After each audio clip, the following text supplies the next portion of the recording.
नमस्कार दोस्तों। कुछ फिल्मों में आपने देखा होगा कि कोई अभिनेता या खलनायक जो जेल में बंद है, उसके किसी निकट संबंधी की मृत्यु हो जाती है। जेल में रहने के बावजूद वह अभिनेता जेल से बाहर निकलकर उस व्यक्ति की अंतिम यात्रा में शामिल होता है। साथ ही अंत्येष्टि में भी वो जाता है और उसके बाद वह पुनः जेल में वापस चला जाता है। लोगों को यह उत्सुकता रहती होगी कि जेल में बंद व्यक्ति जेल से बाहर किस नियम के तहत निकल पाया। असल में इस अल्प समय के लिए कैदी पैरोल के तहत जेल से बाहर निकलता है। इस वीडियो में आज जेल से पैरोल पर रिहाई के बारे में जानकारी दूंगा।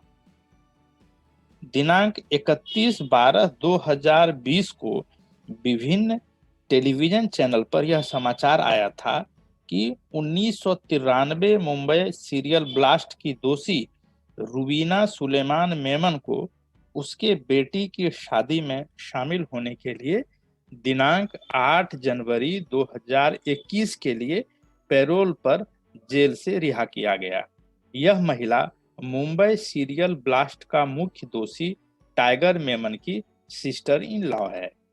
यह पैरोल पर रिहाई का एक जीता जागता उदाहरण है। आज सभी लोगों को पैरोल के बारे में जानना जरूरी है। पैरोल एक लीगल टर्म है जिसका प्रयोग न केवल भारत में बल्कि पूरे विश्व में होता है।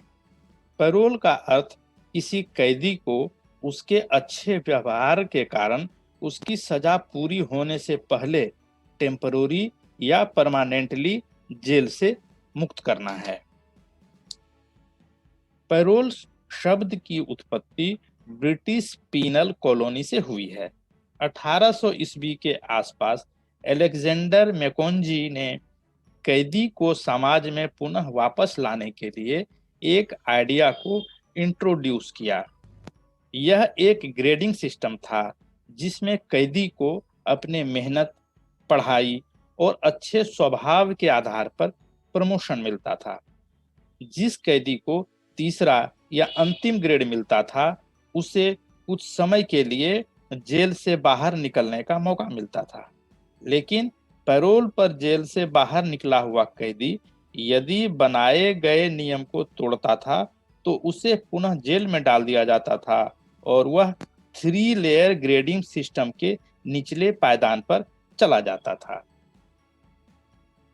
भारत में पैरोल की चर्चा प्रिजन एक्ट 1894 एवं प्रिजनर एक्ट 1900 में की गई है।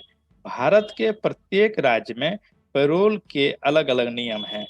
वैसे सभी राज्यों के नियम कुछ अपवाद को छोड़कर लगभग एक समान है। भारतवर्ष में जेल से पैरोल पर रिहाई 2 प्रकार से होते हैं, कस्टडी पैरोल और रेगुलर पैरोल।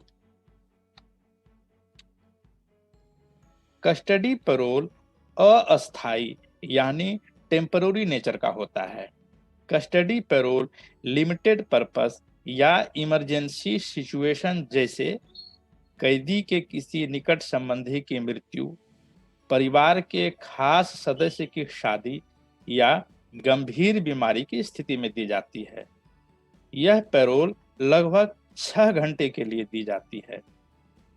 कस्टडी पैरोल के दौरान कैदी को खास स्थान ही जाने एवं वहां से तुरंत जेल वापस आने की अनुमति दी जाती है, जहां जाने का आवेदन कैदी के द्वारा दिया गया था।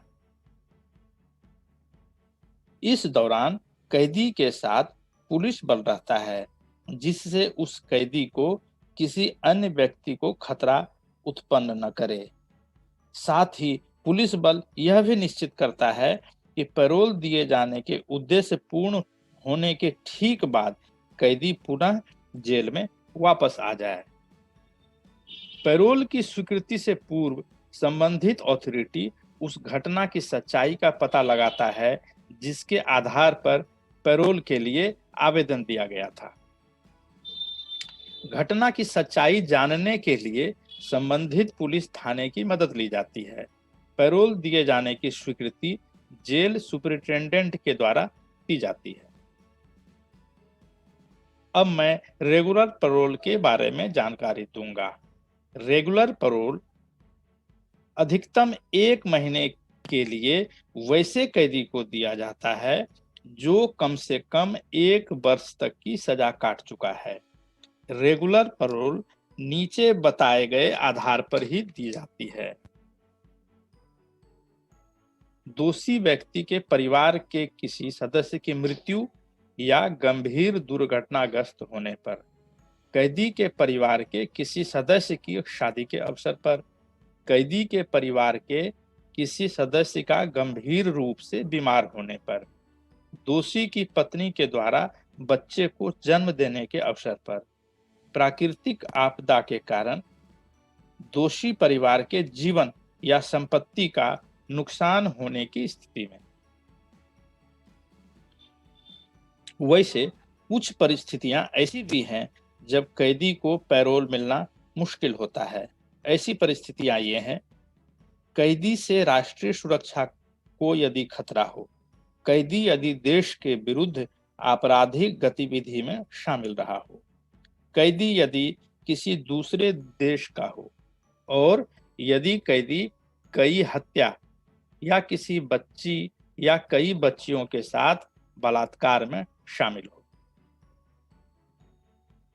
पैरोल के लिए आवेदन देने की प्रक्रिया इस प्रकार से है। पैरोल के लिए इच्छुक व्यक्ति को पिटीशन फाइल करना पड़ता है। जेल सुपरिटेंडेंट संबंधित पुलिस थाने से उस घटना की जानकारी प्राप्त करता है जिसका वर्णन कैदी ने अपने पैरोल के पिटीशन में दिया है।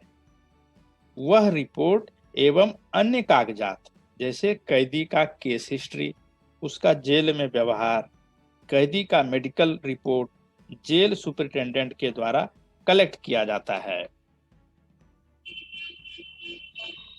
उन सारे डॉक्यूमेंट को जेल सुपरिटेंडेंट के द्वारा राज्य के गृह विभाग के पास भेजा जाता है। तत्पश्चात सरकार के द्वारा पैरोल देने या न देने पर फैसला लिया जाता है।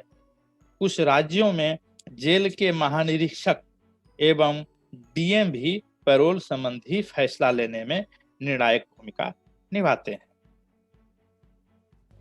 आशा करता हूं कि ये ज्ञानवर्धक वीडियो आपको पसंद आया होगा। आपके सुझाव एवं कमेंट का इंतजार रहेगा। आपका दिन शुभ हो। जय हिंद।